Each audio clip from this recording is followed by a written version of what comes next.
নমস্কার বন্ধুরা, আজকে আমরা চলে এসেছি রান্নাঘরে। আর আজকে আমি নিয়ে এসেছি একটা স্ন্যাক্স, আজকে সন্ধেবেলা একটু চায়ের সাথে খাওয়ার জন্য, কিংবা স্টার্টারও বলতে পারেন। তো এখানে আমি নিয়েছি কিছু জিনিসপত্র।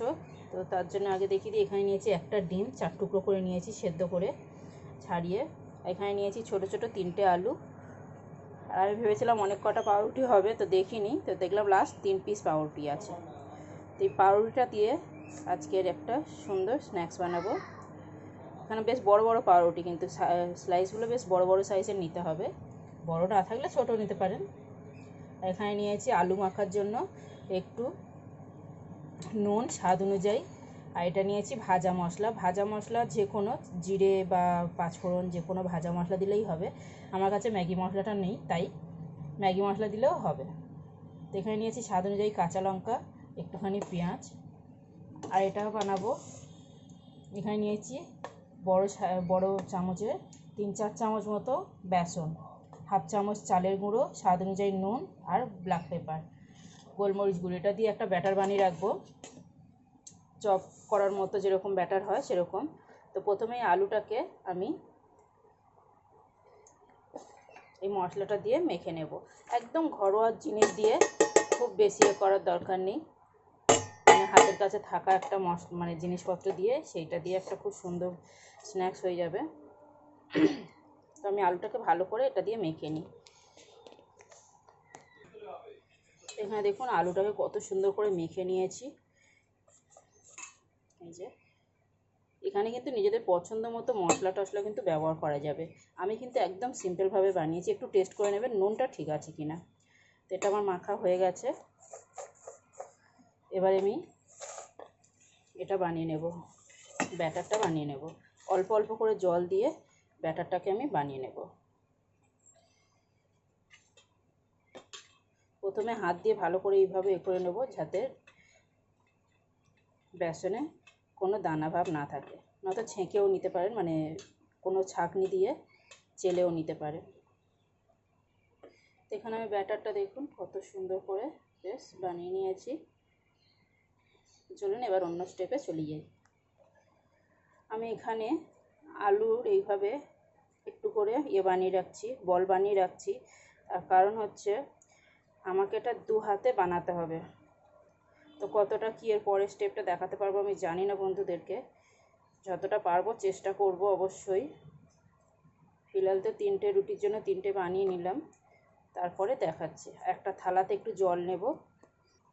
তো এখানে বন্ধুরা একটা থালার মধ্যে জলটা নিতে হবে, যাতে রুটিটা পুরো এরকম ভিজবে। তো এইটাকে আমি হাতের মধ্যে ঠিক এইভাবে নেব, ভিজিয়ে নেব প্রথমে, নিয়ে হাতে এইভাবে নিয়ে আরেকটা হাত এইভাবে দিয়ে পুরো নমস্কার করার মতো করে রুটিটাকে ভালো করে চিপে নেব। তারপর এর মাঝখানে আমি একটা করে আলুর বল আর একটা করে ডিম দিয়ে ভালো করে মুঠো করে এইভাবে মুড়ে নেব। তো দেখি কতটা কি দেখাতে পাচ্ছি। এই যে রুটিটাকে আমি ভালো করে ভিজিয়ে নিলাম, এবারে আমি চিপে নিয়ে আসি। এই যে বন্ধুরা রুটিটা পুরো চিপে নিয়েছি, এই যে দেখতেই পাচ্ছেন একদম কিন্তু সুন্দর করে চিপে নিয়েছি। তো এখন আমি রুটিটার উপরে এইভাবে একটা আলুর বল একটু ছড়িয়ে দিয়েছি, দিয়ে তার উপরে একটা ডিম রেখে দিয়েছি। এবারে আমি এটাকে খুব সুন্দর করে এইভাবে মুঠো করে একটা ডিমের আকারে এইভাবে বানিয়ে নেব খুব সুন্দর করে। তো চলুন এটা মুড়ে দেখাচ্ছি, কারণ এক হাতে হবে না। এই যে দেখুন বন্ধুরা, আমি কিন্তু একটা বল মতো বানিয়ে নিয়েছি। এটা কিন্তু বেশ ভালো করে হাতে চিপে পুরো এর বলটাকে বানিয়ে নিতে হবে। এবার আর কিছু করার নেই। এটা যদি কেউ বেসনে না ডোবাতে চায়, তাহলে এমনি হালকা একটা বেসনের হোক বা ইয়ের হোক ব্যাটার বানিয়ে নিয়ে তার উপরে একটু কোট করে যেরকম ক্রিস্পি কিছু দিয়ে কোট করতে পারেন। এখানে দেখুন বন্ধুরা, আমি এটাকে বলটাকে বেসনে কোট করার সময় ক্যামেরাটা অন করতে ভুলে গেছিলাম। তো আমি সেটাকে এখানে তেলে দিয়ে দিয়েছি, দেখুন কত সুন্দর লাগছে। প্রথমে দুটো ছেড়েছি, তো এটাকে এবার আস্তে আস্তে একটু গ্যাসটাকে মিডিয়ামে রেখে ভেজে নেব। এখানে দেখুন বন্ধুরা, আমি কিন্তু বেশ সুন্দর করে নাড়াচাড়া করে ভেজে নিয়েছি। বেশ খুব কড়া করে ভাজিনি, আবার খুব কাঁচাও নেই, বেশ ধৈর্য ধরে হালকা করে কিন্তু ভেজে নিতে হবে। এই যে দেখুন, আর এত বড় বড় সাইজের হয়েছে যে কী বলবো। একটা করে খেলে পেট ভরে যাবে। তো চলুন এবার এগুলোকে তুলে নিই। তো এখানে আর একটা বাকি ছিল, সেটাকে আমি এরকম বেসনের কোটোর মধ্যে নিয়ে নিয়েছি। এইভাবে ভালো করে উল্টে পাল্টে একটু এই যে ব্যাটার দিয়ে এবার এটাকেও ভাজতে দিয়ে দেবো।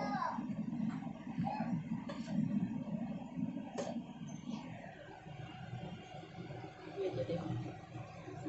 তো আজকের ভিডিও এই পর্যন্ত বন্ধুরা, কেমন লাগলো অবশ্যই একটা লাইক কমেন্ট শেয়ার করে জানাবেন।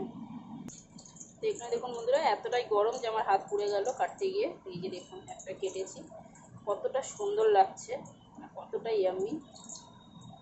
আমার ভিডিও দেখার জন্য বন্ধুদেরকে অনেক অনেক ধন্যবাদ। এবার একটু সস মেয়োনিজ দিয়ে সার্ভ করব। তো টাটা বন্ধুরা।